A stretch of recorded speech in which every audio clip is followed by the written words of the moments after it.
Hope my lighting is good. Lord have mercy. My lighting is terrible, y'all. I apologize. I am live.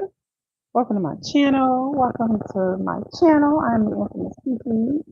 Live, live and in lit, live in color. Happy New Year, everybody. Oh my God, Happy New Year. I have not been on here since before the New Year because the New Year was very, very, very busy for me. Let me try to hold this camera up. This is an informal, impromptu situation. I don't have my regular camera. I'm not dressed, but that's okay. I'm casual. I got things to do today, everybody. Um, I will be bringing you guys more content. I will be talking about Taylor and Chance from Love After Lockup. I will be talking about, there's another subject I want to talk besides this Katt Williams thing. Um, okay. So I'm doing Katt Williams today. I think tonight or tomorrow I'm doing Love During Lockup. Um, the live stream. And I keep looking off here. I'm sorry, y'all. I keep looking over here because my cat is doing weird things. My cat is over here doing something strange for a piece of change. And then I was gonna do something else. I'll think about it later. But I have like a myriad of topics that I need to do. I think I'll probably do an episode on K-pop because I got to y'all seen last year.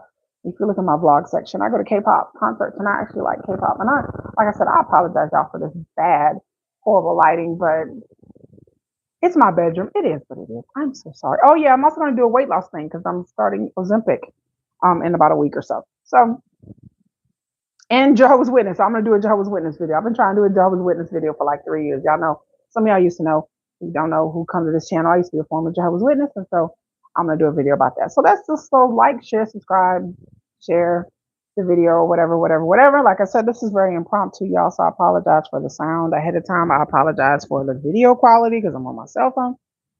I don't have my regular camera or my mic. My child has that.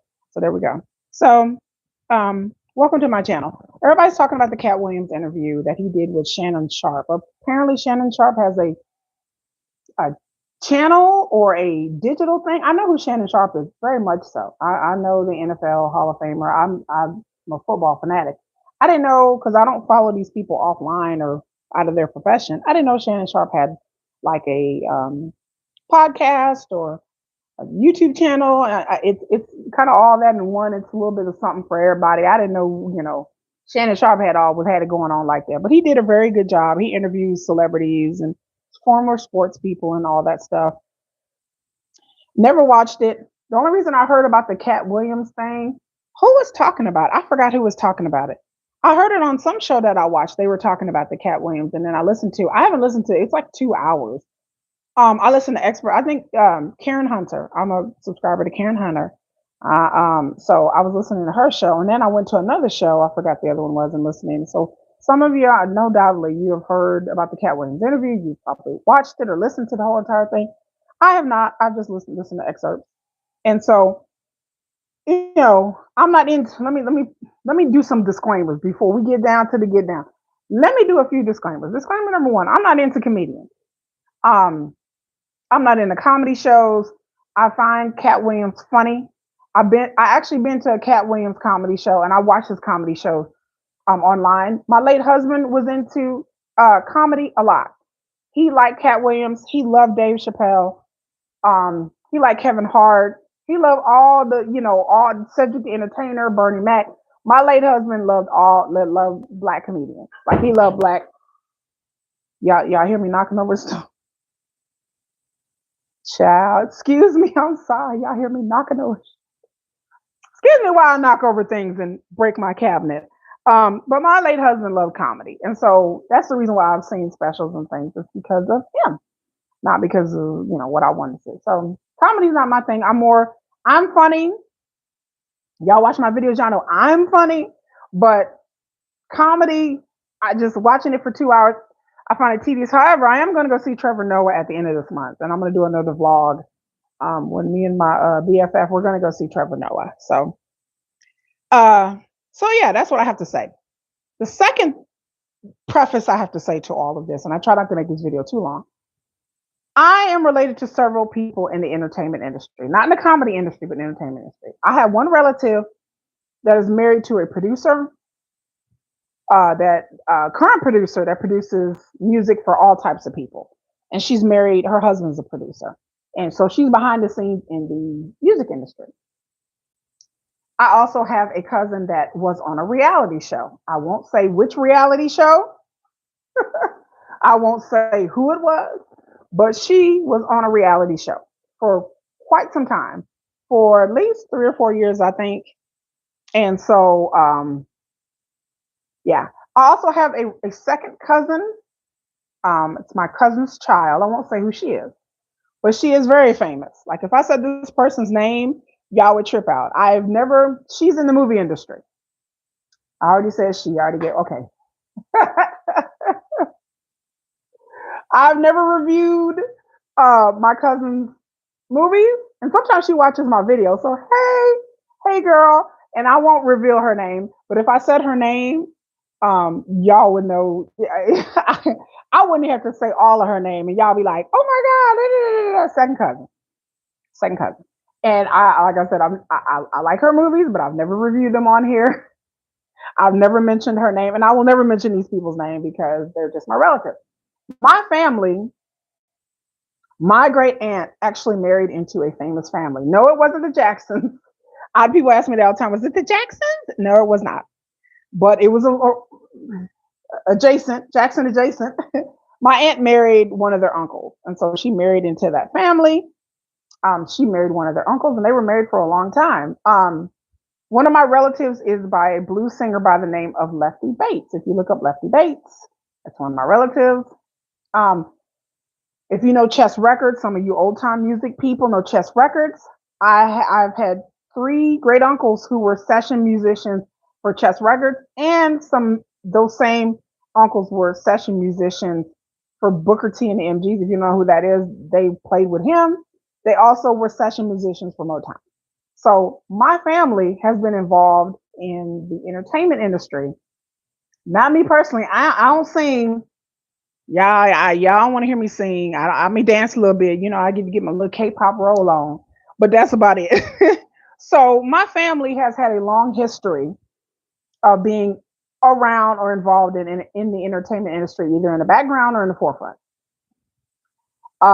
So, and again, I have a huge family. I have a huge extended family. My grandmother was one of 8 kids.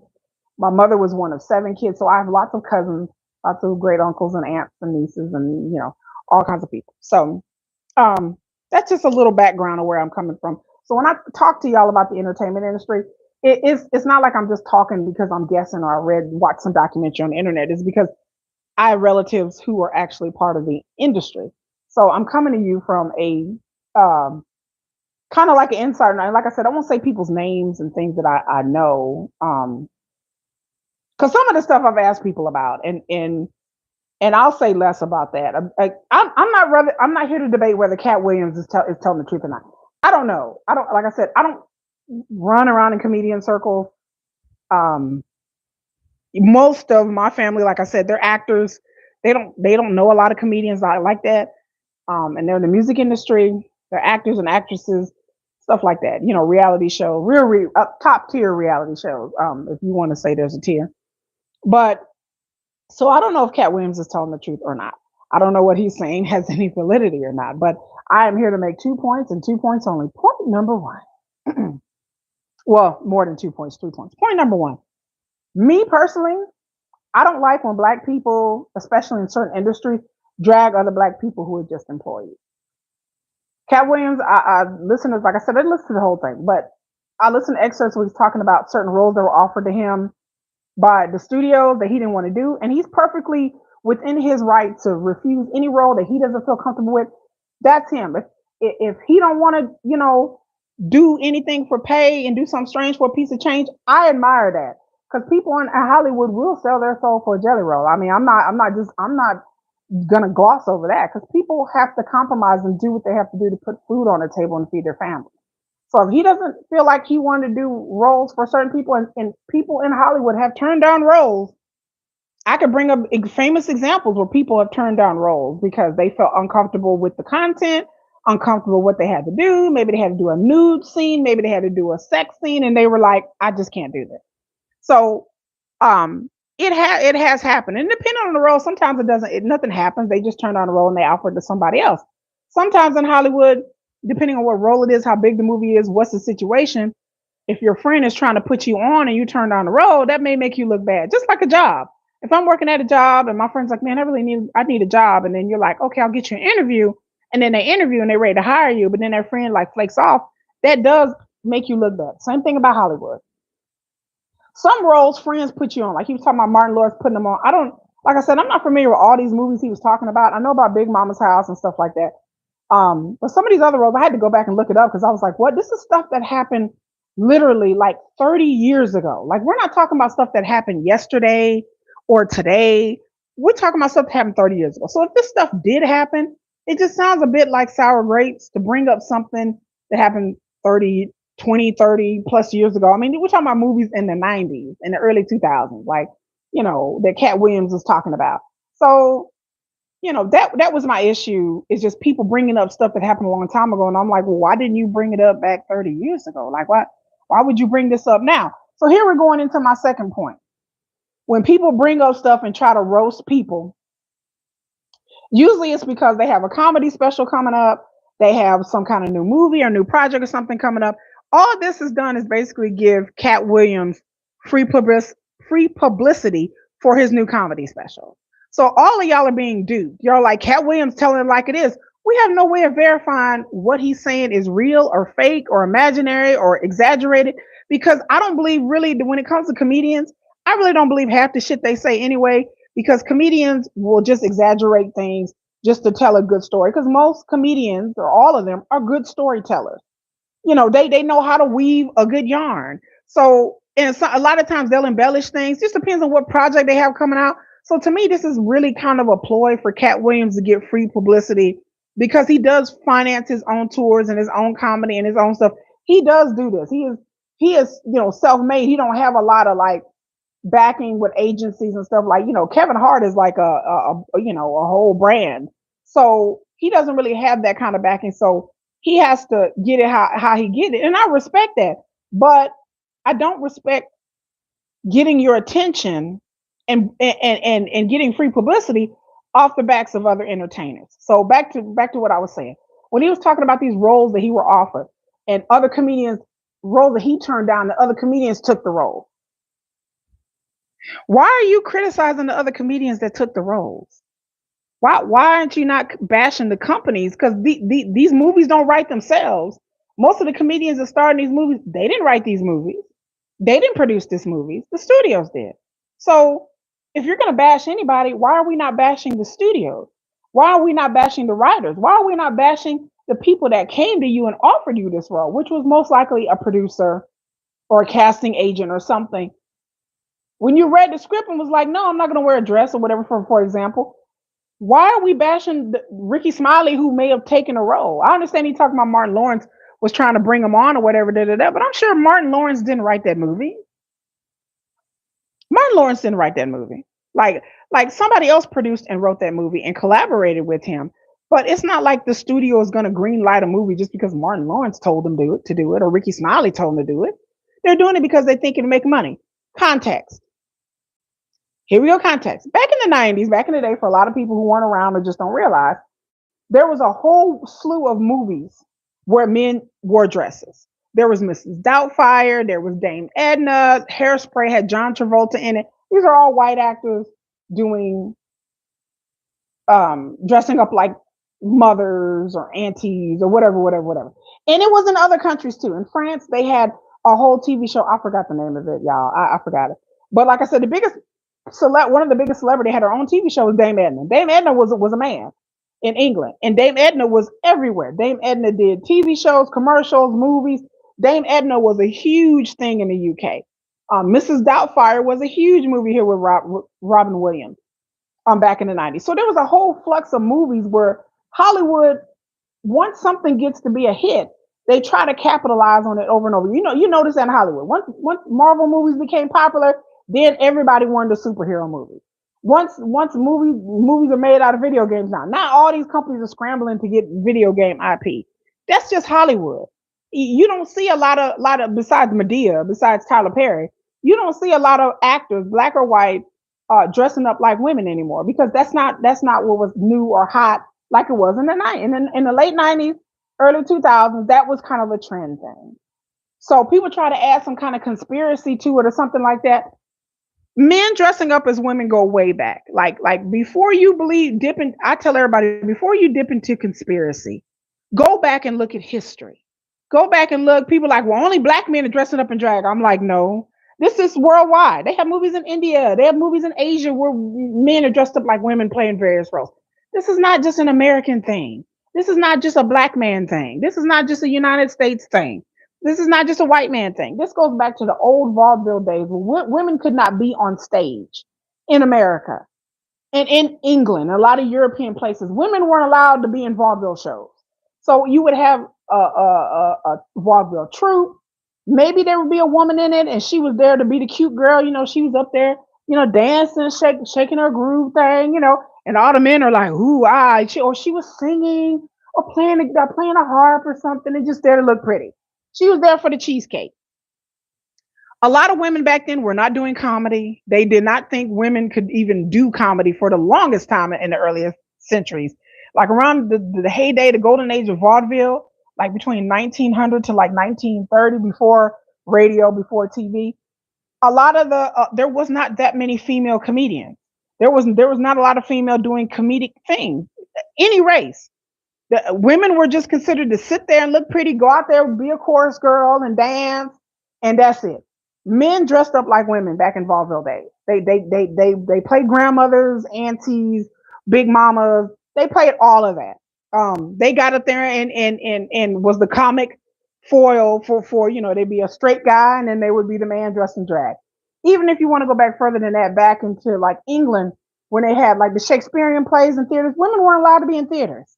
Men, it was young boys that were dressed up like girls. Like when they did Romeo and Juliet, it was all men. There was no women on that stage. Women weren't allowed to be on. It was against the law, a matter of fact, for women to dress up and be in plays and do theater and stuff like that. It was against the law. It was not for a long time, and that was a tradition in theater for a very long time. And then once that went away in comedy, women were not considered funny. Even to this day, it's harder for women comedians to get paid as much as men. But that's a story for another day. Because for the longest time, people didn't care what the hell women said, and they did not consider women as being funny. So men played women. So that's just how it's gone. That's going back to the oldest traditions of the stage, which again, we didn't invent the vaudeville and the comedians. The reason why there's comedy troops on stage goes back to, again, not black people. That's a very English thing. That's a very English European invention, is on stage vaudevillian stuff. Not saying that other cultures didn't have it, because other cultures had kabuki theater in Asia, like in Japan, they have theater and stuff like that. So white people didn't invent theater, but when it comes to traveling shows and vaudeville, it's a very Americana kind of thing. It's a very European and Americana kind of thing. So that's where it comes from. So it's not just black dudes, some kind of Illuminati bullshit. No, because people don't know history. People would just think, yeah, that person said it, so yeah, you only see black men. No, it's because how many movies are you watching with white people in it? I watch white movies all the time, and there's white dudes wearing dresses. I watch movies all the time, so different kinds of movies. You have people that they don't watch a lot of movies, they don't watch a lot of TV, they don't watch a variety. They watch, and there's nothing wrong with that. You like what you like. But I'm like, dude, if you watch TV internationally, if you watch TV back in the 90s, people weren't even alive back then who were talking about what happened back in the 90s. You weren't even alive then. I was alive then. Like I watched all those movies. I went to these movies. I went to Big Mama's Place in the movie theater.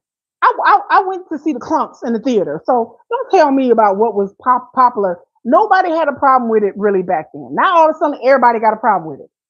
Nobody had a problem with Eddie Murphy talking about Hercules. Nobody had a problem with that. Now everybody got a problem with it. Okay. Well, Eddie Murphy didn't make his money, so y'all can get over it. Nobody had a problem with that. So if you know your history and you know what's going on in the entertainment industry, you'll understand. So that's my other point. My other point is the entertainment industry itself. It is disingenuous, I feel, for an entertainer in the entertainment industry to turn around and drag the entertainment industry. I find it who is still in it. Now, if you out of the entertainment industry and you done moved on with your life and you're like, I didn't retire, I ain't doing that no more. We's good. I ain't have no person no more. Then if you want to move, you don't want to. If you retired, then I can understand him saying that. If he wasn't doing stand up and doing whatever he doing, then I get it. But it is disingenuous for me for you to be a part of an industry and then drag parts of the industry. And you may not like those parts, you may criticize those parts. I don't. People have a right to say whatever they want to say, but for me, I find it a little disingenuous to drag the entertainment industry when Katt Williams, you're trying to be in the entertainment industry. You should know the industry. He's been in the industry for 30 years, so it's not like he don't know what goes on in the industry. I know what goes on in the industry. I've heard stories, firsthand stories from people I'm related to about things that they have experienced in the entertainment industry. It's not for the faint of heart. It's not for the faint of heart. So there's people who are gay for pay in the industry. There's people who've done something strange for a piece of change in the industry, or to get ahead, or to get their career pushed out there. There's a lot of weird things that go in the industry. And let me tell you something right now. Here's a little homework assignment for all the people out there who's watching this video. Go look up the Korean idol industry before you tell me about. We have laws here to protect young people and protect entertainers. We have real stiff laws, especially in California and some of these other states, about what kind of contracts you can sign, what kind of things you want to sign. Katt Williams has the luxury and the freedom because he lives here in America where things are better. And there's people who have fought long and hard to get child labor laws, to get contractual laws, legal laws, entertainment laws on the books. You go to other countries, you sign a contract, and they own you. They. Let me tell you, in Korea, they own you. They. Let me get the light. They own you. They own you. So if they tell you you got to wear this dress and be on this variety show, you can't be like, no, I'm not doing that. I don't want to do that. So you breaking your contract, honey? They will blacklist you in Korea. I mean, when I say blacklist, I don't mean you can't get movie roles. I mean blacklist as in like you can't be on TV. So for a little homework assignment for all you people out there, go look up the Korean idol industry and look at and there's videos all over the internet and see the things. Go look up Burning Suns. Burning Suns. The Burning Sun scandal. Go look that up and then come tell me about the entertainment industry.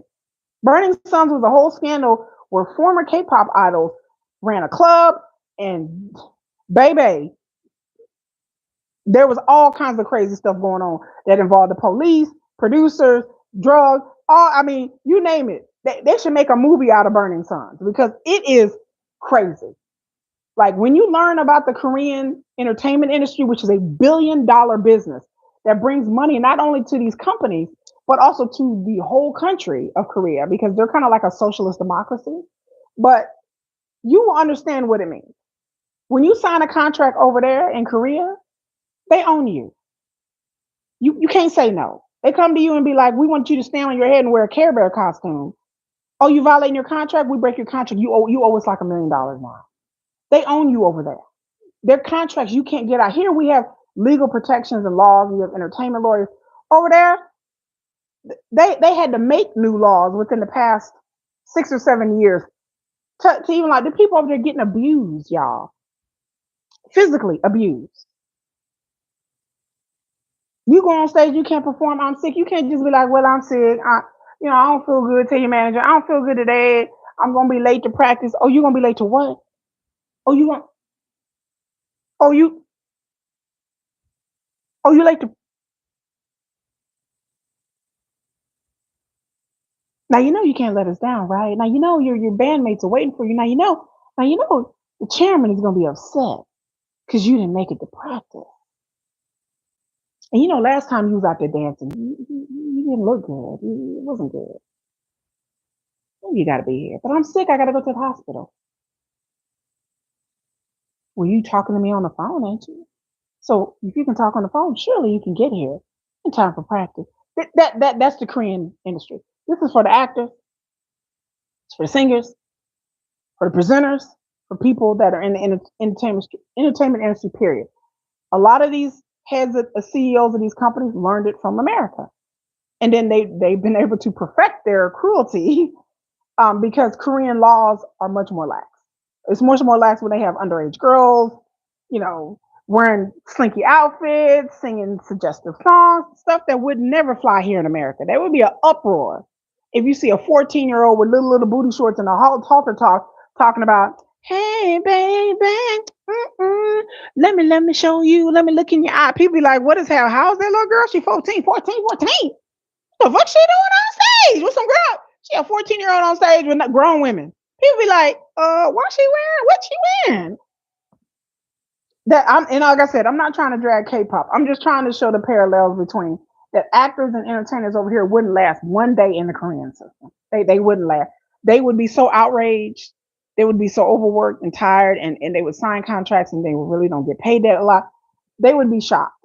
So when people talk about the entertainment industry, you do understand that these entertainment companies in America have deals overseas in Brazil, in Russia, in China, in Japan, in Korea, in the UK, in France, Germany. These companies have different branches all over the world where they manage talent, where they come out with, they have pop stars all over these big companies. So when I say the entertainment industry, I don't mean just acting and comedians and I mean it as a whole is not a good industry. You have people running whole. You got to think about who runs the C. Now these big companies got people who are CEOs, who are professional people, but you got some of these companies that were started by people that was just they either used to be musicians or actors, and they decided to start their own agency and their own company. You got people who got some thuggish ass backgrounds that started their own companies. You got people that ain't got no degrees working as interns that work their way up the company. There are people who will work underneath other people like Diddy. I ain't trying to drag Diddy. Don't come for me. I'm not trying to drag Diddy. You'll never hear me drag Diddy on here. Never. Okay? That never. Never. Never, never, never, never. No, no, no, no. But he worked underneath somebody. He interned and worked his way up through the company. So you have people that don't really have no college degree. They just love the music industry, or they got into it because a family member or a friend, or they hung around artists, and so they decided to become managers or A&R executives. So a lot of these people, I'm not saying all of them, but a lot of these people that are in high up positions, these are not business people. These are some of these people kind of have a thug mentality. So that's what you're working with in the entertainment industry. And I feel like, again, I find it disingenuous for somebody to want to be in the entertainment industry and love what they do, but then trying to drag the people in the industry. And you're not dragging the company. You're not dragging the writers who write these roles supposedly for black men and giving these roles out and producing these movies. You're dragging the artists and your fellow comedians and your fellow black men who took these roles that was 30 years ago. Like, am I the only person that finds something seriously fucked up about that? Like, it'd be like me working and then my job changing rules and changing divisions and changing our job descriptions of what we do. And my coworker ended up doing less than me and me mad at my coworker. She ain't the one that made the decision. Our manager made the decision. The higher ups made that decision. So my question is, why ain't this is selective outrage? So why ain't Katt Williams dragging them? Do you know how many white comedians that don't even acknowledge black comedians? That black comedians can't even get a role on their show, their movie, their TV. I'm not saying no names, Seinfeld. I'm not saying these names as if they did something, but I'm talking about Adam Sandler, Jerry Seinfeld. I'm talking about big tier comedians here in America who sell out stadiums that are white comedians. Does anybody complaining about them not putting black comedians on? But we're going to complain about black comedians and what they do? I find that disingenuous. I find that, like, that makes me scratch my head, because it just makes me seem like, it just seems to me that it's easier to critique black people than it is to critique who we're not in charge of Hollywood. But it's easier to critique black people than the people who are really in charge. But that's a conversation for another day. Because really, Katt Williams should have been dragging production companies' contract, but he can't do that because he knows that fellow comedians don't have no power. I mean, Kevin Hart has a little clout and a little and power, yes, because he's a big name. But he knows that Martin Lawrence, Ricky Smiley, Cedric the Entertainer, these are comedians that've been in the game a long time, but they don't have any real power in Hollywood. So, Katt Williams, if you want to talk shit about somebody, how about you talk shit about them producers that came to you and wanted you to take a drug test? Well, what? Oh, well, yeah. Or the producers that accuse you of certain things. Why don't we take issue with those people who basically blacklisted Katt Williams from the industry, not because of anything black comedians said, because of his behavior or things that they thought that Katt Williams was doing or not doing. And I'm not saying it's right or wrong. I'm not saying that it's right or wrong, but I just don't understand, like, why don't we have an issue with the producers that didn't give him jobs? Because in Hollywood's a lot about nepotism. Don't get it wrong. It's about nepotism, about who you know, who you don't know, who you piss off, who you don't piss off. And to me, Katt Williams wasn't pissing off black comedians and black people really. Um, a lot of the movie producers didn't want to work with him because he got a reputation, from what I've heard, of being difficult. That he wanted to change things, and that's within his right. It's within his right to be like, no, I don't want to do this, and no, I don't want to do that, and change this and change that. And if you do enough of that, yes, producers and writers and directors will put you off their movie. So again, take issue with the writers and directors who put you off of movies, Katt. Not the actors, not your co-stars, not the people who may have taken over a role that you turned down. Go after the producers, because uh the producers are the ones who control everything. The producers, the directors, the executives, they the one that put Katt off. From what I heard, that they the one that he got a reputation for being difficult, or he got a reputation for being on some substances or whatever, whether it's true or not. But once in Hollywood, once you get a reputation for having a certain behavior, or not playing ball, then people don't want to hire you. And that's just the truth. People don't want to. Same thing that happened with Monique. You start talking and start bumping your gums too much, Hollywood don't want to hire you. It's nepotism. Like it's who you know. Hollywood is all about relationships. It's all about who you know, who you get in good graces with, and hopefully you won't get in bad graces with the wrong people. And Katt Williams knows that. That's why I said he's low hanging fruit to go after black comedians and black artists when they have no power in Hollywood. None. They have no power. They're a commodity, just like anybody else. What comedians are making millions? Kevin Hart, he ain't even making movies no more. Martin Lawrence, he made the bad boy movies. That's about it. Cedric the Entertainer, what is he doing? Ricky Smiley, he's in his lane. Ricky Smiley's always been in his lane. But these other people he named, Bertie Mac, may he rest in peace. But the other people that he named, I mean, Dave Chappelle, he's in his lane. He's a comedian. He's not he's a comedian. But these other people that he named, like, these people don't have no real power in Hollywood. They not signing contracts. They're not writing checks. They getting checks. You go after the people who are writing checks, not getting checks. So that's that. My last point, and what I have to say, which sums it all neatly. And again, I'm not trying to offend nobody. Like white people, I love y'all. This is not an indictment against white folks. This is not saying anything against white folks. This is just giving something for everybody to think about. So when Katt Williams talking about movie roles he has to take, and Illuminati and these conspiracy people I read online, where they're trying to demean and emasculate black people, yes, Hollywood has had a known history. You can go read it. There's books about it. There's things you can read and watch. There's videos, reputable ones. There's a whole PBS special. There's a book about how Black Hollywood and how black people have been portrayed as mammies and butlers and all throughout Hollywood. Even through it has pretty much followed the trajectory of society. That people think Hollywood is some kind of liberal bastion. It's not. It's not. The people running these companies are a lot of times conservative people. So that narrative is out there. But Hollywood is still Hollywood. Again, Hollywood is still dominated by people who don't look like me.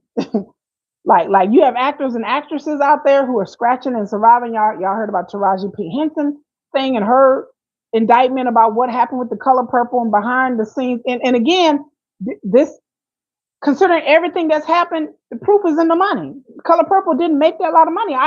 It wasn't a movie to me for young people. It may make a lot of money once it comes out of the movies and into like streaming. But Color Purple did not make a lot of money.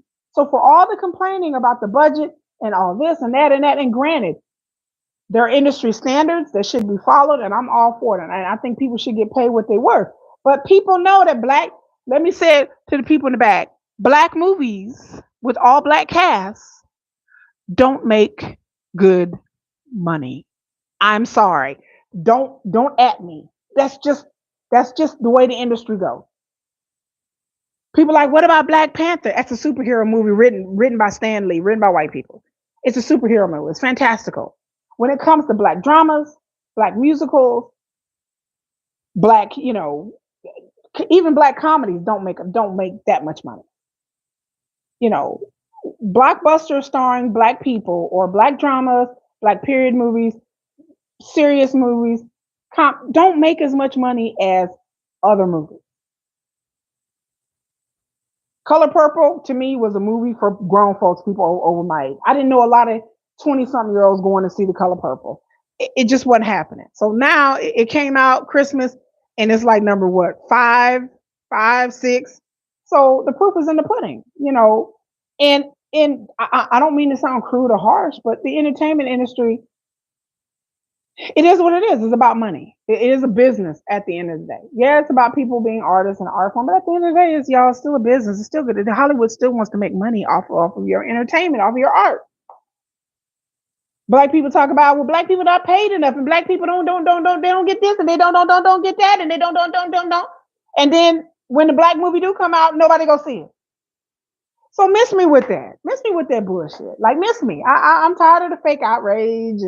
Oh, Taraji should get paid. But y'all are not going to see these movies. So how is she supposed to back up and justify what she's saying and getting a good paycheck when this move, when Color Purple didn't make a lot of money? I'm just gonna be honest with y'all, but I'm gonna get off of that. That's for another time, another video. My point is, and when Katt was talking about, producers making them do this and do that, and people are like, well, yeah, they're trying to emasculate black people. My question is, so when are white people emasculated? I'm waiting.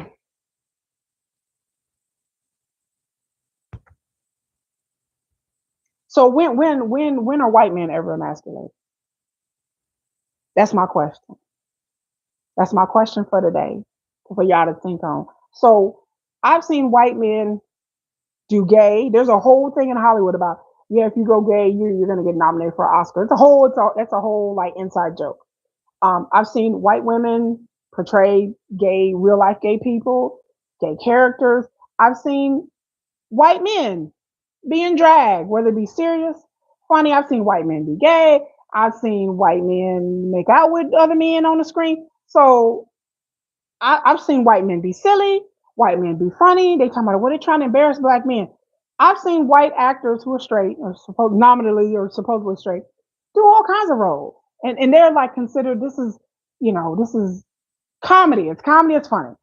If it's something drama where they're playing a gay man, Bradley Cooper did Maestro recently, where he had a prosthetic nose and he played a Jewish man. Bradley Cooper ain't Jewish, y'all, and he's not gay. They call it Oscar bait. He's queer baiting. Bradley Cooper straight. I saw Maestro. I liked it.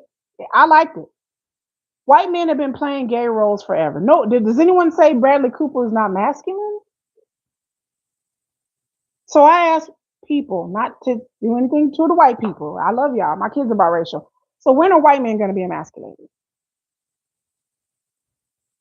Black men wear a dress. Oh my God, they're trying to emasculate, trying to humiliate you. So when are white actors when are white male actors ever humiliated?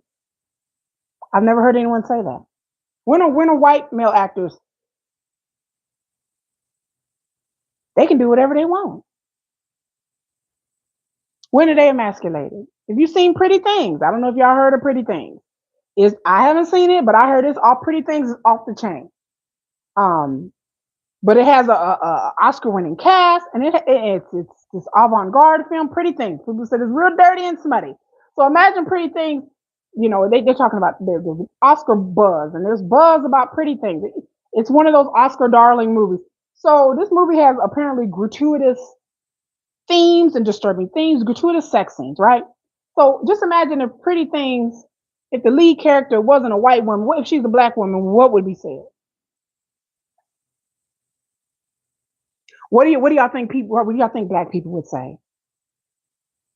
Oh my God, this black woman is up here and she did any these over sex scenes. Oh my God, she's being exploited. Nobody is talking about this white woman being exploited in Pretty Things. Nobody is saying it. Nobody. So my question again is, when do white people be degraded? What roles do they have to take to be emasculated? Because again, Tom Cruise can come up and wear drag, and John Travolta was in Hairspray and was a woman. Patrick Swayze, Dirty Dancing. I had the time of my life. I love Dirty Dancing, y'all. Patrick Swayze dressed up as a woman. Tu Wong Fu, Julie Newmar in drag. Patrick Swayze, voted one of the sexiest men alive, dressed up and was a transgender woman, and Julie Tu Wong Fu loved Julie Newmar. I love that movie. Patrick Stewart, well, not Patrick Stewart, but that guy was in Camilla the Desert. The guy that plays Agent Smith, he was in Camilla the Desert. Apparently, I think he's gay in real life, but he was out there in Camilla. Agent Smith was like, Camilla the Desert girl, work it, work it. Nobody was like, gasp, he plays a gay man. He must not be a real man. That's emasculating and embarrassing. Jim Carrey is silly as hell in every movie. He was in Sonic, silly. I love Jim Carrey, love him. Nobody's like, Jim Carrey, they just trying to make him look like a fool. But a black man wear a dress, suddenly you emasculated. Says who? It's a role. You trying to put food on the table. Now, if you're doing something extra on the side, hey, that's behind closed doors. I don't care what. I'm just talking about just role. So I ask people, so when are white people going? When are white people emasculated? When are white men emasculated because they do a role? Because they've been playing gay for decades. White women play lesbians for days. No one's like, well, she must be a really lesbian. She got a whole husband at the house. They're doing it because they're actors. They're like, oh my God, that's such a riveting role. I can't believe he played such a convincing gay person. I can't believe she played such a wonderful lesbian character. Oh my God, such and such went trans. That's great. Clap. A black man do it, all of a sudden you lost your masculinity. So again, when do white men lose their masculinity? In what role? Name one time that somebody was like, ooh, they not a real man no more. This standard only applies apparently to black men. Latino men have dressed up like women.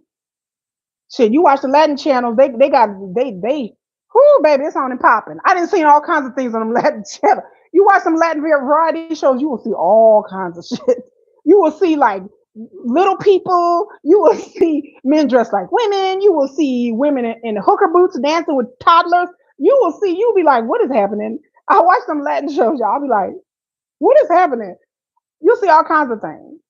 People are like, it's entertainment. It's entertainment. It's not a thing. So again, my question is, when are white men ever emasculated? You can have white men be nerds, be whole incels. They ain't had no peace since P had them. No one's like, oh, you're not a man anymore because you're dorky. And I've never heard that. I've heard them being a loser, being an incel. I never heard anyone saying that white men are ever emasculated. I have never heard that. Same thing for women. Like I said, white women, I love y'all. Y'all are free. White women can be rude. Right? White women can be bitches. They can Karen you. They can be like, "Where you going? Who you been? Give me your phone. Give me your mother." They can snatch the phone out your hand. They be like, "Bitch." White women can go upside your head. So when are white women not feminine? White women can hit you with a chair, bitch. You can. Shit, white women can cuss you out. You, Emma, you in. I mean, white women can get in your face, bitch. And no one's like, oh my God, look how masculine she is. Let a black woman do that. The comments in the video will be like, yup, see, that's how black women are. Yup, look how masculine she is. Where her man at? White women can be rude all day, baby. They be like, oh, she's a Karen, she rude. But no one's trying to eviscerate a white woman's femininity. But black women, we do it. We play a provocative role. We what? We hold. If we want to get up there, shaking our ass, shaking it. Something's wrong with us. We can't be provocative. Look at her. She's half naked. She look like a stripper. She look.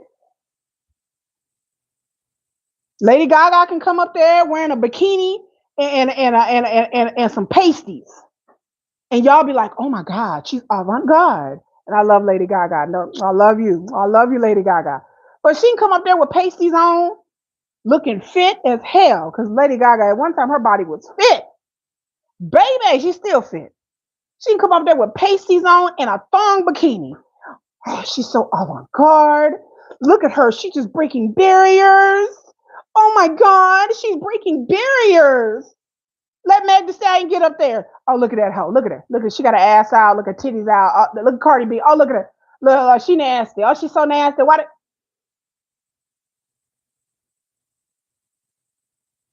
I done seen some K-pop groups up there twerking, popping, shaking, they chest popping, they chest. Y'all see the chest pop? Y'all see me doing the chest pop? Y'all. I watch a lot of K-pop. I didn't. Y'all don't watch K-pop. Y'all ain't seen the chest pop. They, boom, boom, boom, boom. I seen the chest pop and I said, oh, they sexy. Oh, they dance so good. Girl, they up there dance. And they do dance good. And they do look beautiful. And they do look sexy. But let it be a black woman up there. You think they be chest popping talking about they're so sexy. But they can't be too sexy in Korea because they're very conservative there. But I didn't see the chest pop. I watched Blackpink in your area. Girl, they come up here with Lisa be like, money. I was like, girl, what? Where's Cardi B at? And y'all are like, oh my God, she's so sexy, she's so cool. Black women, we lose our femininity real quick. Oh, she just hoeing out. She managed. You know. And like I said, I'm not trying to drag nobody. I'm not trying to slut shame nobody. I'm just telling you the dichotomy of being a black woman and being a black person. Being a black person. So black men, if you wear a dress, if you play gay, then somehow you lose your masculinity. But white men they can play gay all day. Black women, if you're in a movie and you do a sex scene, or because in movies, despite everything, despite Meg Thee Stallion and my lovely Cardi B, despite how beautiful you is, what actress is considered like a beautiful, sexy actress? That's just sexy. That's doing provocative art movies. Black women don't do provocative artsy movies. We don't get offered those kind of roles. And I can't say we because I'm not an actor. But I'm just saying black women normally don't get offered those type of roles. So I want to see those type of roles go to black women. And I don't want to hear black people talking about, she's just, I don't know what she's doing. Because white women get to be edgy. White women get to play gay in movies. White women get to do all kinds of things in movies. Even though they have it hard in Hollywood. Don't get me wrong. Don't get it twisted. But, like I said, my girl Lisa. Look, my girl Lisa. That's my girl. Come on, girl. I just wear the honey band. Girl, yep, that's my girl. That's my girl. I'm a Lisa fan. She up there shaking it, girl. She look good. Black woman up there, they be like, oh my god. And I'm not saying K-pop fans will be that way because K-pop fans different. But the image in America would be she's just another black woman up there twerking, shaking her ass, and da da da da. Miss Lisa is a dancer. Miss Lisa is talented, popular, talented. This song is fire. Money by Lisa. Look it up. Look YouTube it right now. But again, other races of women get to be sexy, get to be cutesy. When do we ever get to be cutesy? When do black girls and young black women get to be feminine and cutesy and charming and sweet? Where are the roles out there displaying that? So again, I'm not hating on white people. This is not a dichotomy against white people. Like I said, my kids are biracial. I love y'all white people. Ain't got nothing to do with that. But I'm just saying, as black people, we seems like if we go left, we go right, we go up, we go down, we lose something. We're always losing something. We're losing our reputation, our masculinity, our femininity, um, our heritage, something. There are white dudes, and this is my last point. There are white dudes out there that only date black women. I've dated them. There are white dudes out there married to black women. They've only been married to black women. There's white dudes with black baby mamas. That's all they like. My late husband thought it was weird that he can date black women all day. He's still white. The moment I date a black man, oh my God, you're a traitor. You're not white. I'm not black anymore. I'm not black. It's not like I pull out a card and be like, officer, you can't pull me over. I have a white husband. Motherfucker. Deuces, officer. I got a white husband. Hey, I got a white husband. White husband. I mean, they don't care. Newsflash, they don't give a shit who you married to. They're gonna pull your black ass over. Your black ass gonna get pulled over. They don't give a fuck who you married to, what your kids look like. They don't care. So the idea that white people never lose their whiteness. You could be a white woman. You could be taking down BBC all day. If y'all know what BBC, look it up. Please make sure you're not at work. And I don't mean the British Broadcasting Channel, okay? The other BBC. Look, I got 3 white friends, all they date is black dudes, okay? So you can do BBC all day. No one's ever told my sister-in-law she ain't white no more. Oh, girl, you're not white no more. Oh, the white race didn't kick you out, girl. Why? Because you date black men, so you're not white no more. Huh? She ain't never heard of that. She like, ain't nobody tell me I'm not white no more. People may look funny. They may consider you a traitor, but no one's taking away her whiteness because she likes black and Latino men. But as a black woman, if I date white men, all of a sudden I'm not black anymore. I'm kicked out the black club apparently by some black people. Not all black people, but some black people. Or I have to prove that I'm still down with y'all. I'm black all day. It don't matter who I lay with, who I slay with, who I be friends with, who I'm married to. It don't matter what my last name is. It don't matter what my biracial kids look like. I'm a black woman all day. Nobody can take away my blackness. Nobody can negate my blackness. I am proud of my blackness. I all my life I've had to prove to people that when you date a white man, well, you must not want to be black. No one's ever said to my husband he didn't want to be white. No one's ever once said to my husband, well, you date black women, so you must not want to be white. No one's ever told my white friends they don't. You're not a white woman no more because you lay up with black men all day. And I have a friend that's what she do. She ain't never dated nobody white, and that exists. Like there people act like that don't exist. There are plenty of white people that only date black people or only date minorities, and they're not attracted to white men. Like I said, I'm friends with 3 of them. I've dated lots of white men who didn't like white women. They've dated Asian, they've dated black, they've dated Latino. They're not attracted to white. And that's their right to be attracted to whatever they want to be attracted to. But nobody said they was white. They wasn't white no more. Nobody had to prove their whiteness. You got to prove you're white. My husband be like, what? Like he thought that was the craziest thing ever. So I got to prove I'm down with white people. He's like, but I am white. Like either way.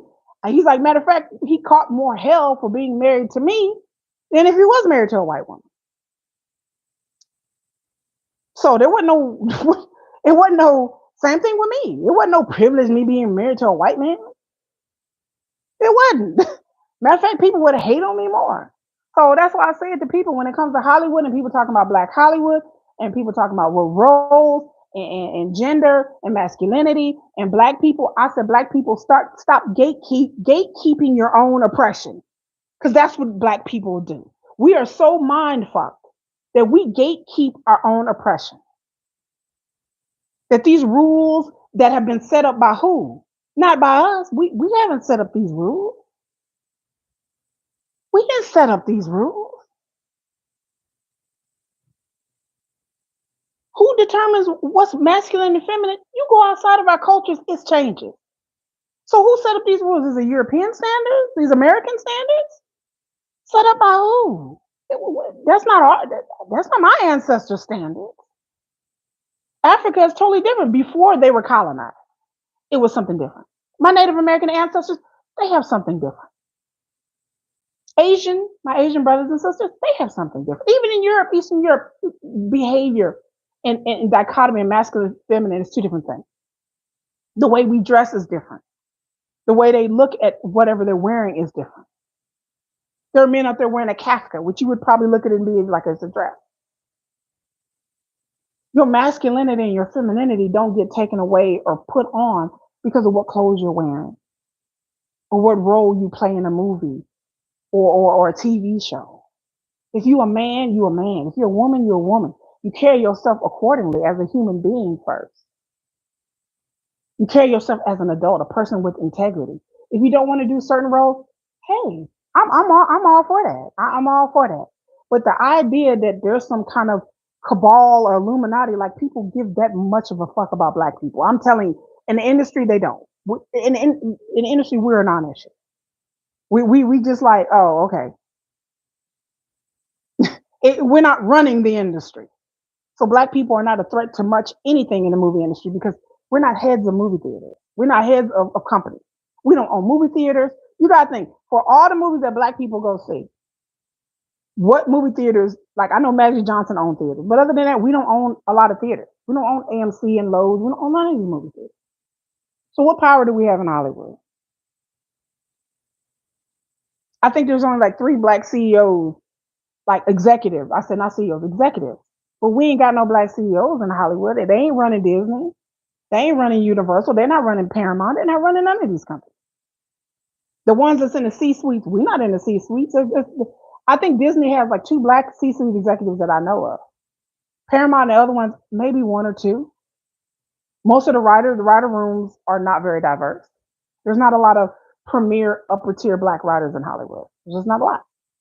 So again, I'm just waiting. What do white people lose by playing roles? It just doesn't seem like they ever lose anything. And like I said, there's not an indictment on white people. That's an indictment on our society and not just the industry in a whole. It's our society. And I tell black people, stop gatekeeping your own oppression. Let people be who they want to be. And it's okay. The misogyny and the homophobia is tired. There are gay black people. Hooray. You are my brothers and sisters. You are my brothers and sisters. And I love you. Like, I don't have any sense of homophobia about anybody. That's how I raise my children. I'm not gay. I'm not bisexual. I'm very straight. But my gay brothers and sisters, I embrace you. My trans brothers and sisters, I embrace you. Like, if you out there fighting a good fight and you just out there trying to survive and live your life, then go live your life. But again, I'm just tired of black people. We always losing stuff. We always lose. No matter what we do, we send to lose. Especially as a black woman. I can come on here and be cutesy and then somebody would think it's a problem. I can come here with my hair on, full makeup on, my weave on fleek. I know they don't say on fleek no more. Y'all don't at me. Leave me alone. I'm old. Anyway, I can come out here with makeup on my face, beat to the God.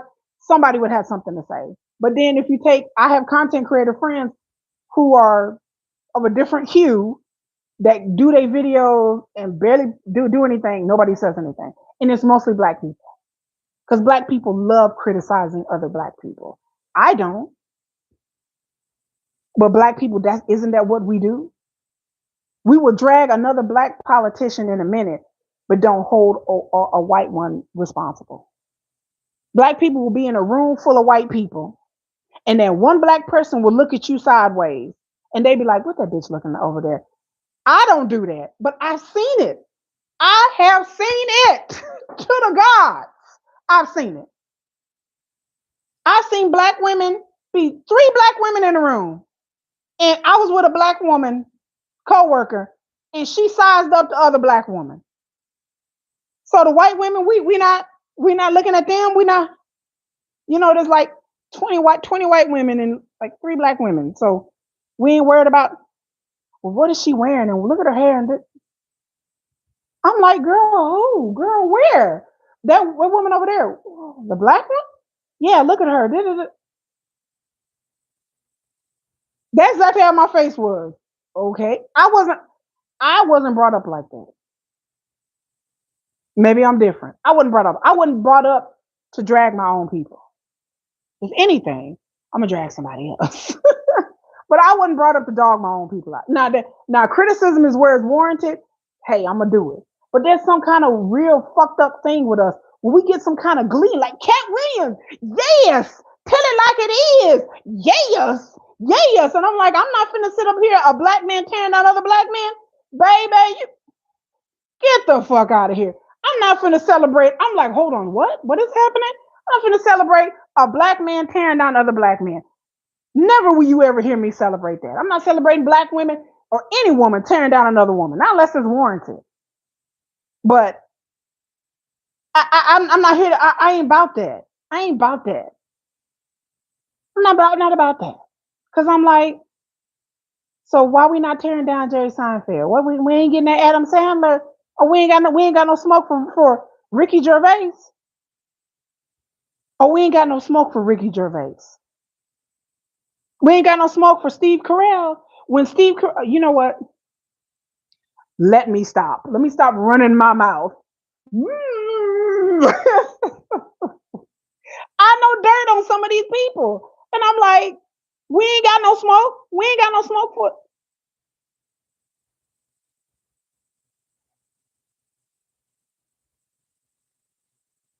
We ain't got no smoke for Friends. Okay. We ain't got no smoke. Oh, okay. We ain't got no smoke for Seinfeld. Oh, okay. All right. Not saying that Jerry Seinfeld did anything wrong, but I'm just saying I'm thinking about really popular comedians and popular shows that barely had any black people on it.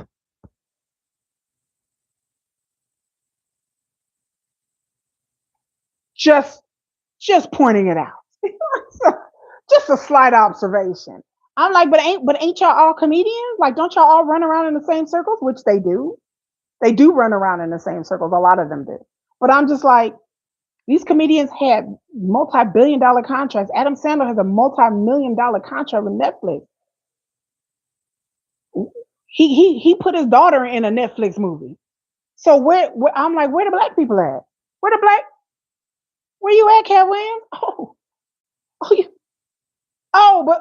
but Martin Lawrence get a deal.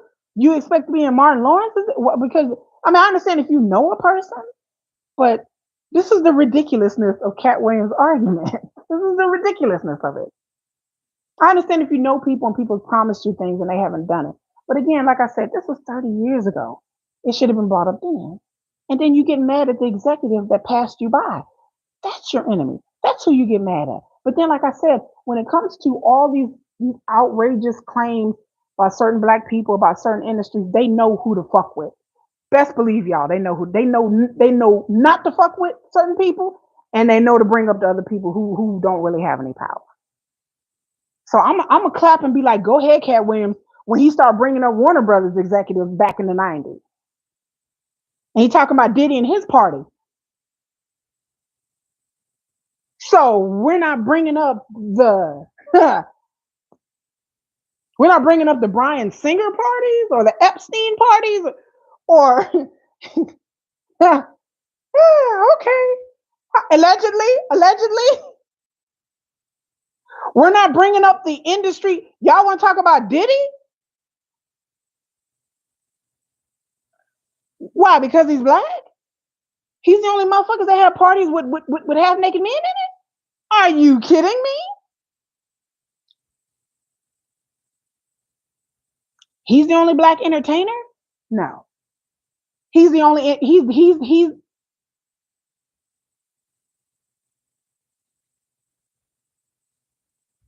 Like Diddy's parties were even that on and popping from what I hear in the first place. Like people are so shocked. Oh my God, there's men and there's sex and then I'm just like, yeah, that happens in Hollywood as long as it's grown people. We're not talking about little kids. We're talking about grown people. If you don't like it, get the hell out of there. Don't be up there to TD Jakes with a Bible trying to prophesy to the people. You should repent. You should repent while you're going down on another man. You should repent. Is that what he doing? Was he preaching to the people? TD Jakes, what was he doing? I don't know. But my point is that when it's black people, the parties that Diddy had wasn't nothing illegal going on that I mean, maybe illegal substances, but I'm talking about underage boys, underage kids, boys. There wasn't no underage people there, from what I heard of. Some of these industry parties, if you would read about Corey Haim and Corey Feldman and how some of these young Elijah Wood and things that they said about what's going on with these rich white executives, their parties. So black folks, we're not going to talk about that I know that black people do go to. I'm not saying with the underage boy, but I'm saying there's industry parties that everybody attends. Whether it be the music industry, Hollywood, both. It's just how the industry goes. People meet at parties, people start dating at parties, people hobnob at parties. I'm not saying crazy things go on, but sometimes, yes, depending on the star and the celebrity whose home it is, they may be more into the avant-garde and the more provocative things.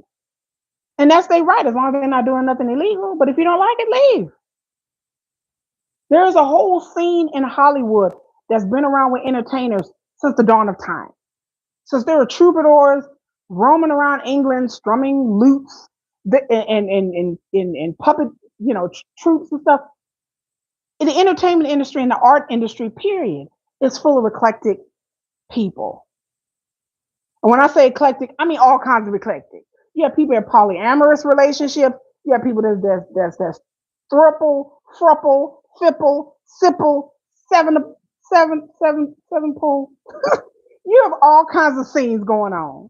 I'm an artist. There's all kinds of scenes in the art world. There's gay, there's straight, there's a few conservative. Most artist people are not conservative. They're more on the more adventurous side. Especially the more money you got, the more, I would say, adventurous you may become. You may let your freak flag fly high, baby. And that's okay as long as we're all consenting adults.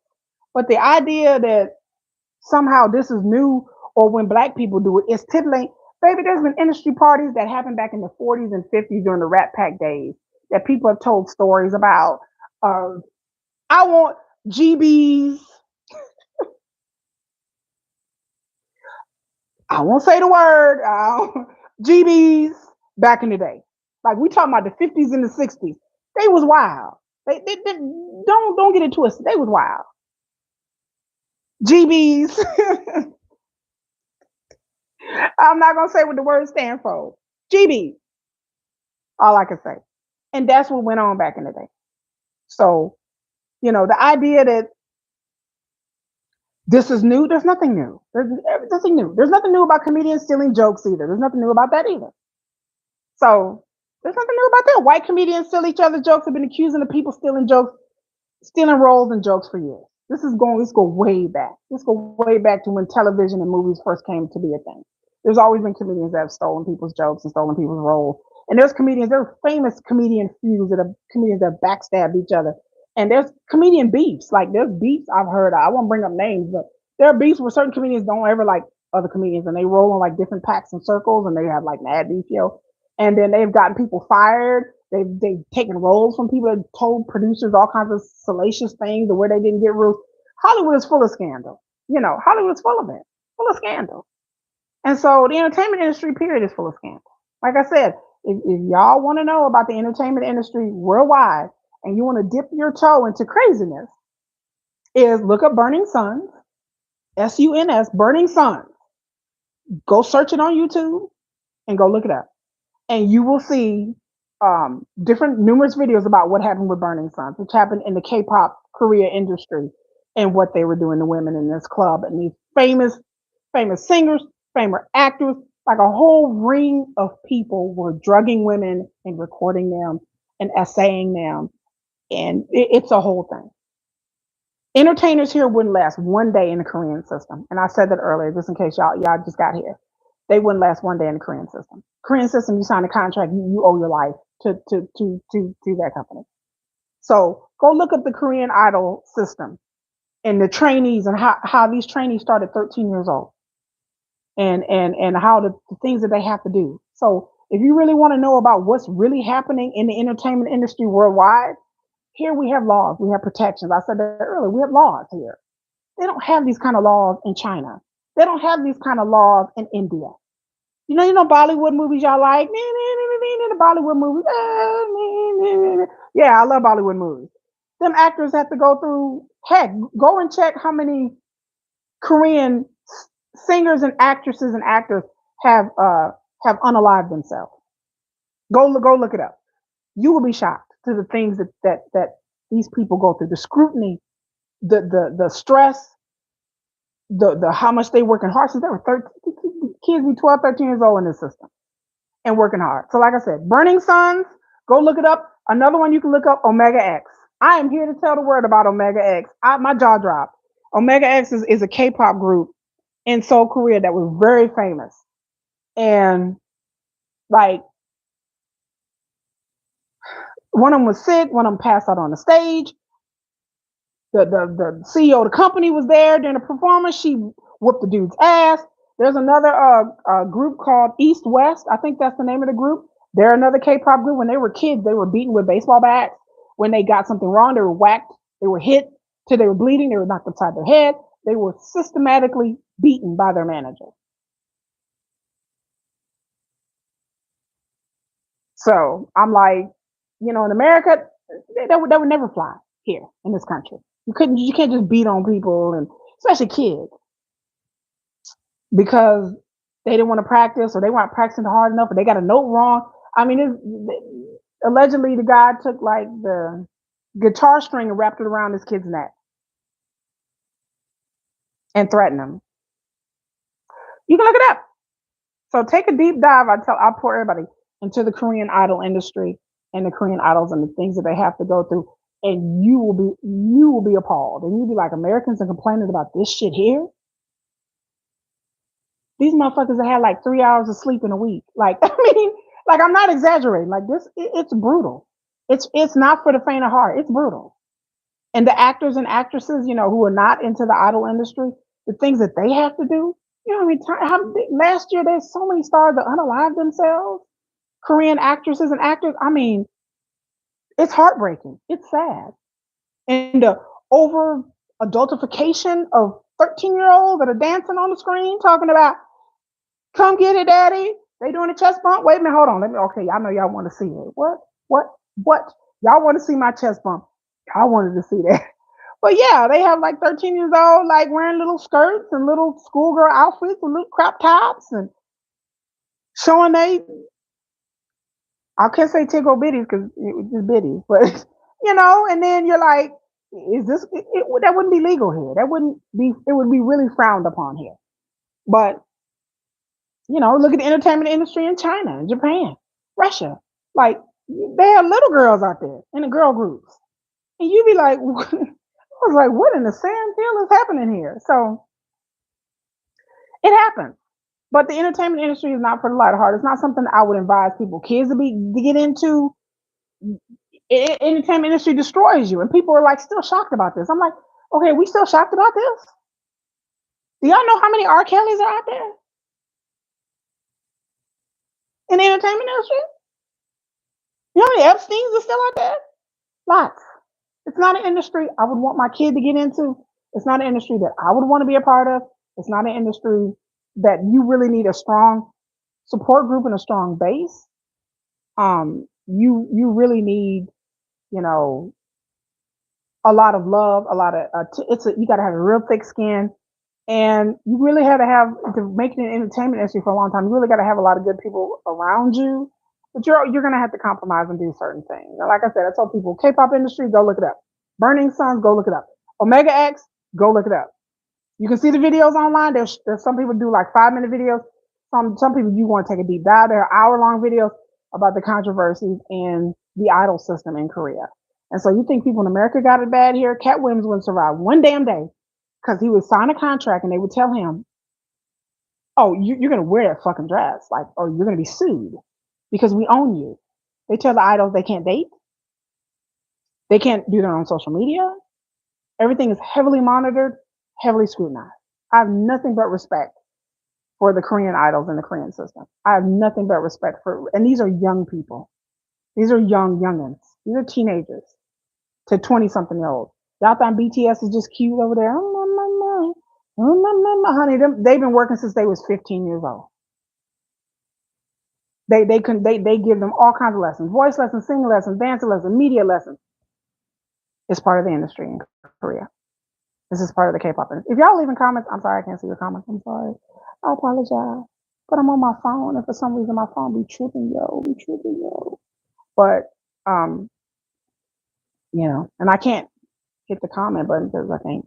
But that's what I wanted to say. That's why I say Katt Williams is a clown. To me, this is a marketing ploy for his new comedy show. It's good free advertising. I love it. I mean, I love it. I'm here for it. I'm here for anybody that wants to brand themselves and get free advertising. I'm here for it. I'm here. I'm not hating on it. I'm here for it. It's free advertising. It's free marketing. It's free advertising for a show. It has blown up the internet. Do I think it's a distraction?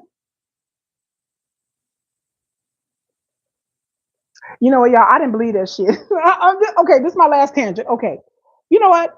I didn't believe that shit. Have y'all read that Britney Spears book? Speaking of the entertainment industry, have y'all? If you have not read the Britney Spears book, please do. I got the audiobook. She was saying that like the shit that went on with her was a distraction because it was trying to take away from the Iraq War and George W. Bush. Y'all, I was like, man, I've heard that before. I've heard this throughout the years, and I was like, y'all tripping, because y'all know I don't believe in that conspiracy theory bullshit. Y'all know I don't do that shit. But I was like, man, whatever. After reading the book, I'm like, it's Britney, bitch. I was like, well, maybe she's telling, like, I really, like, she really think that the reason why, because they was on Britney. If y'all remember back then, I'm old. You know what I'm saying? Like, I'm 50.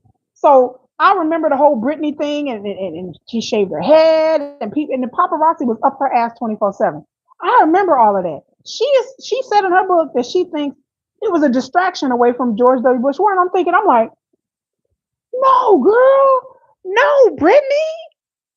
I was like, and I thought about it, and I went back and did my research because, of course, I ain't just gonna take Britney's word for it.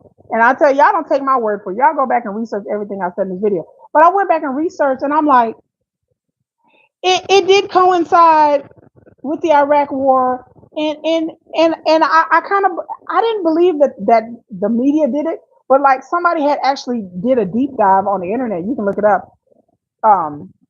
Like you look up Britney Spears media distraction. Like I believe it now. Now people are like, well, this is a distraction. I do think that, especially now with the internet and the algorithms and AI, that I do believe. I question why certain things trend and certain things don't trend. I question these algorithms. I question the timing of these algorithms because all this shit blew up and we still got a war in Gaza going on. Like I question anything that really blows up and that the social media algorithm push forward as this is what's blowing up. Now sometimes yes, a lot of people will watch things, give a lot of clicks and views, but now after reading the Britney Spears book, I just don't. I was suspicious before, but now I really don't believe it. When people go online and be like, "Well, this is trending on Twitter," I'm like, "Is it? Is it?" Like, I don't really believe that. I don't. Am I the only person who don't believe that trending shit? I don't believe that. Like some of this shit, I'm just like, so why is everybody clicking on that? Another reason is because sometimes I get on my laptop, right? So I'll pull up, you pull up your browser page. And so my question is, why is it that certain things will be way up at the top and you're like, oh, what is that? And it kind of catches your eye and make you want to click on it. And then I'll click on it and then I'll go back and look and find out, oh, this is trending. So I'm just like, but how do we know it's trending? How do we know that when you go click on your browser, on your phone or your computer, that somebody is not pushing things up at the top to catch your eye on purpose? I don't put that past people doing that. Then I don't trust it. I don't trust what's trending. I don't like they'll put some salacious title and get people to click on it like it's clickbait, but then all of a sudden it's trending.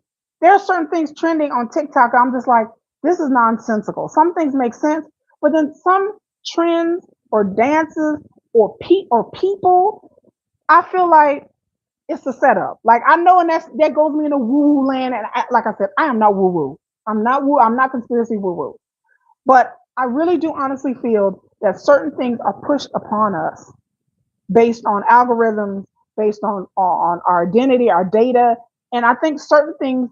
And like I said, I hate this sounds real woo woo, y'all. I apologize, but I think certain things are pushed to certain communities.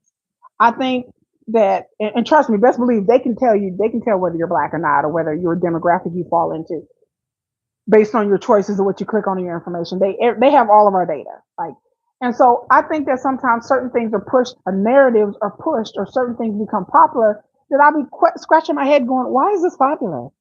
Why is everybody on it?"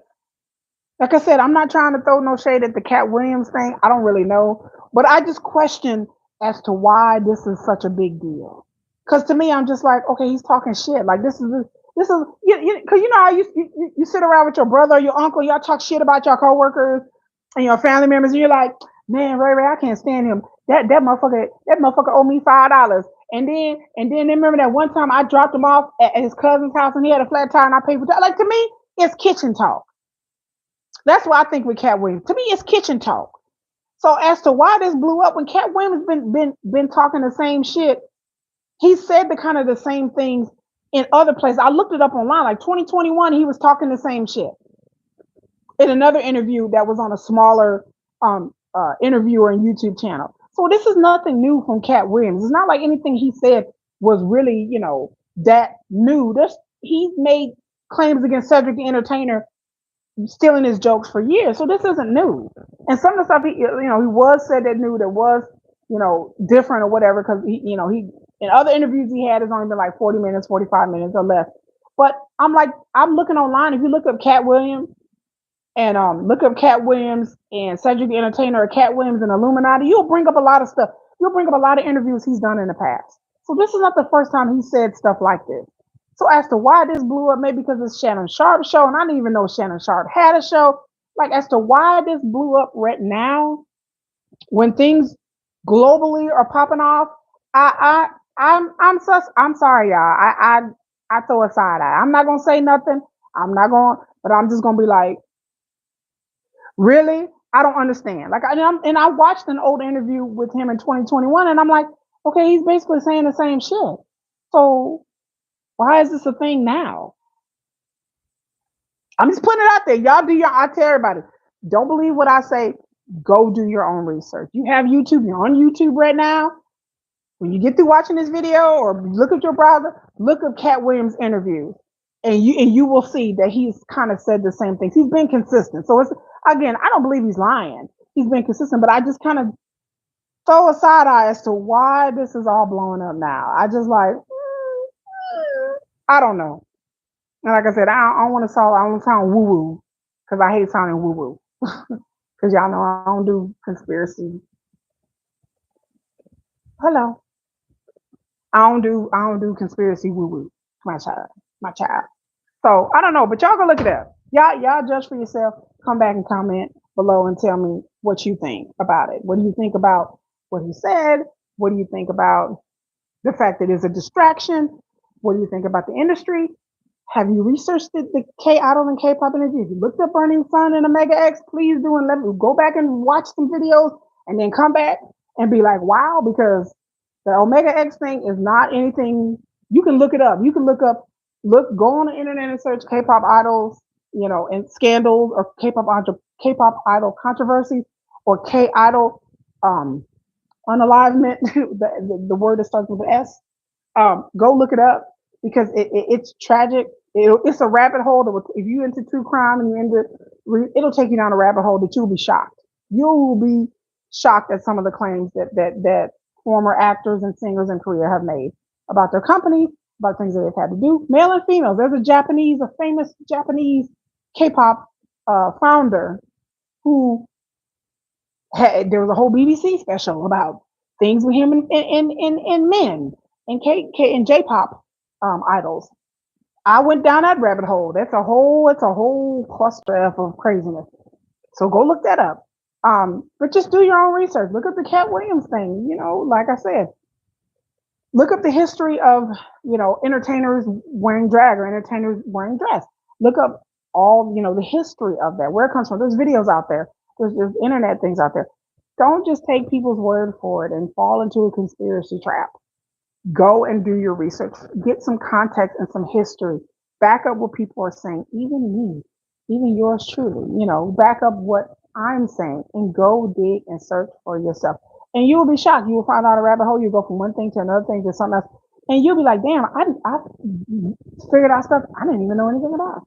Make sure you like this video, share this video, subscribe to this video. I'm sorry if you guys are making comments and I can see your video. If you're GSP, if you're here GSP, I love you. Nisi G, what pulls my teeth.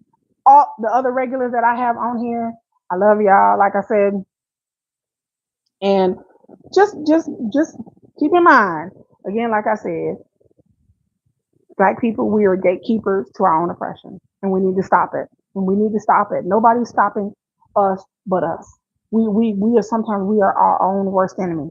And I've seen it, and I fed into it, and I've been it. I've done it. I'm guilty as charged. Raise my hand. I'm guilty because that's how a lot of us we are raised. We're conditioned to bring down other Black people.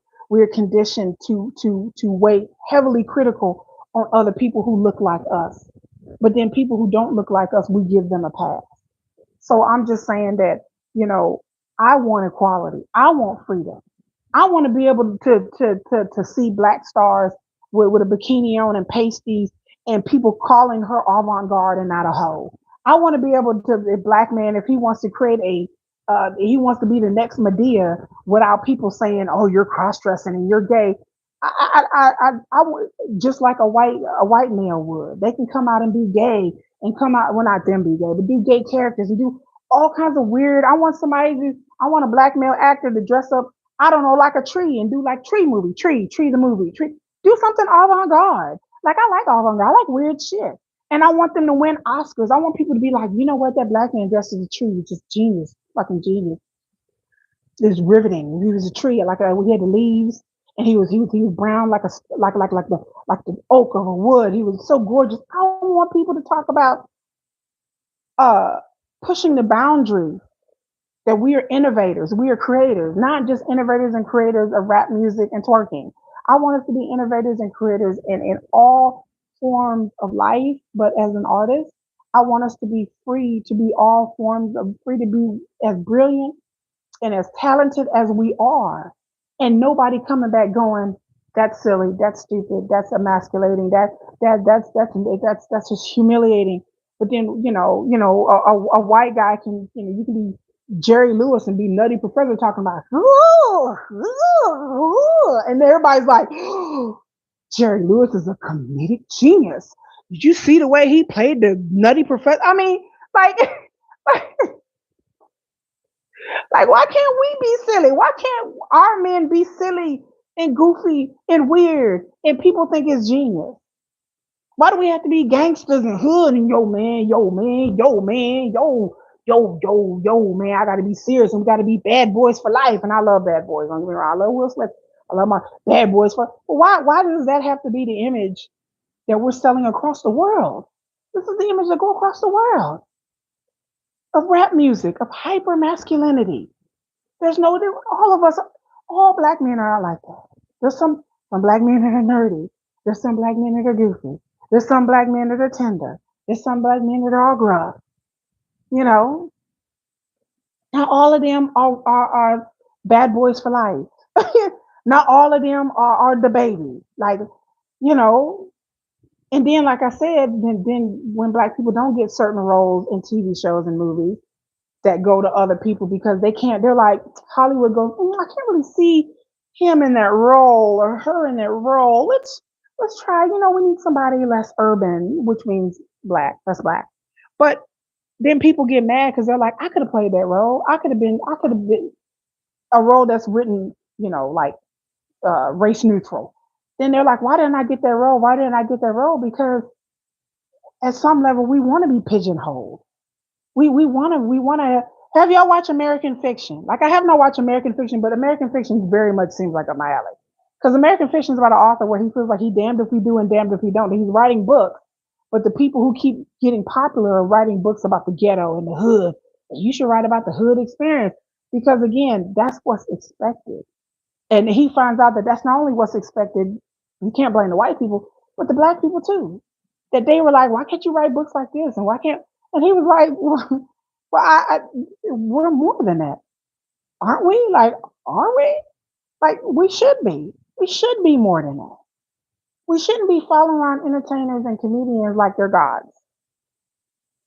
Like they the end all be all of of authorship and end all be all of intelligence because they're not. They're entertainers. They're there to entertain and sell themselves. That's what entertainers do. So I just want, speaking of black people, just be more nuanced out there. I want us to get roles like Pretty Things. I want us. Well, I don't know if I like the movie. I want us to make a movie like Saltburn. All these avant-garde tour de force, just artiste cinema tour. I want us to do cinema tour. I love Color Purple.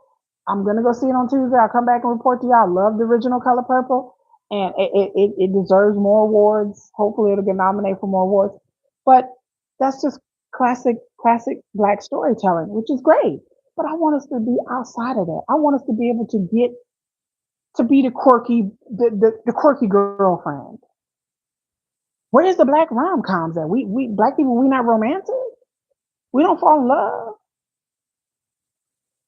We can't get no black on black love rom coms. I would love to see a black rom com.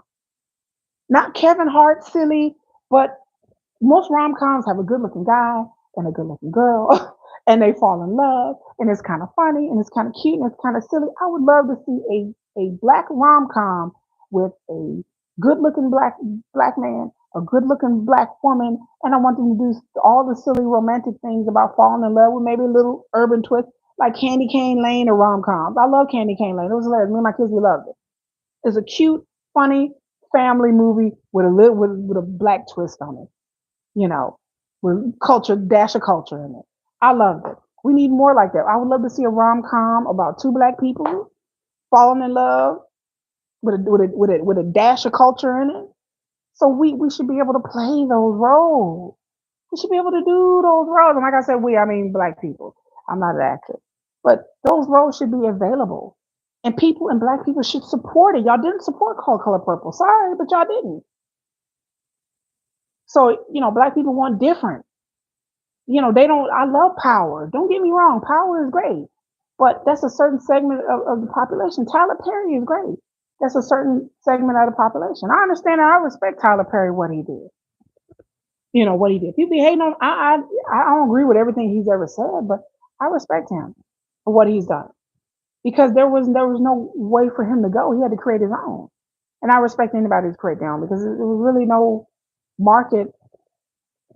Nobody really believed that black people went to go see plays and all that stuff. Like nobody thought there was a market, but nobody knew who Tyler Perry was, and he did it, showing that black people can create their own sitcoms, and we can. But we're more than that. Like I said, I want the black avant-garde. I want the black strange. I want more black horror. Black people love horror movies. Anytime there's a horror movie out, Hispanics, Latinos, and black people are the highest demographic. We love horror movies. We like a good scary movie. So I need more diverse scary movies. They're supposed to be coming out with this movie based on the true story, but the house was haunted. I forgot the name of it, but I know the story. I watched like documentaries about it, and that should be good. But I just, I just need people to be just don't afraid to be not to be unafraid to be different in the entertainment industry, and it's hard. And I understand that you're beholden to agents and managers and companies, and I get that, but I need us to stop pigeonholing our own people and stop gatekeeping our oppression because we do that. I need to stop black people tearing down other black people and kikiing and caw-cawing like it's cute. It's not. What white comedians are doing that? What white comedians are out here doing that?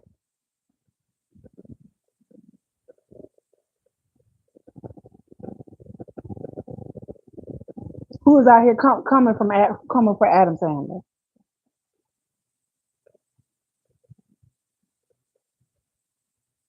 I mean, who? Who? What's his name? What's the movies that Adam Sandler did? Like he did the movie he did with Chris Rock, Adam Sandler, the blonde headed dude, the white Kevin guy. I forgot the movie. I didn't watch it, but where they were dads and they were um like they went on a camping trip. I forgot the name of the movie. But Adam Sandler, he do his movies and he put his friends in the movie. He put his friends on. And he do put his friends in the movie. But what I'm saying is that out of all these comedians out here, and there are a lot of white comedians, like what white comedians are coming for other white comedians? What is it they like Jerry Seinfeld stole my joke 50 years ago? I mean, when he was 12, when we was rocking together at Hebrew school, like nobody was saying that. Like, nobody was like, Jerry Adam Sandler stole my joke, bitch. Like, what white comedians are coming for people? Like,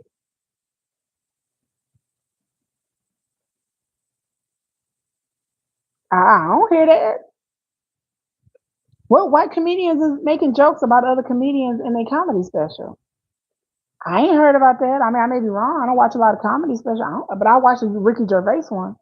I ain't hear him coming for nobody, no, but not another comedian. And from what I know, comedians are a pretty tight knit group. Like they know other comedians, and it's kind of like a faux pas for you to be up here criticizing other comedians. So I'm just like, like I said, I'm not trying to make this a black and white thing, but you know, for black people, we need to get it together. We need to stop thinking it's cute to tear down your own and point fingers at people who don't have no power. That's an all thing. People talking about migrants coming to this country. So the companies that hire them, we're not going to tear them down. We're going to blame the poor people that's coming in. And we're not blaming the companies that's hiring them. We're not blaming the companies where they doing the lawn, they doing construction, they getting jobs somehow. So we're gonna blame the migrants, but we're not blaming the companies that put up billboards in Mexico talking about come here because y'all do know companies do that.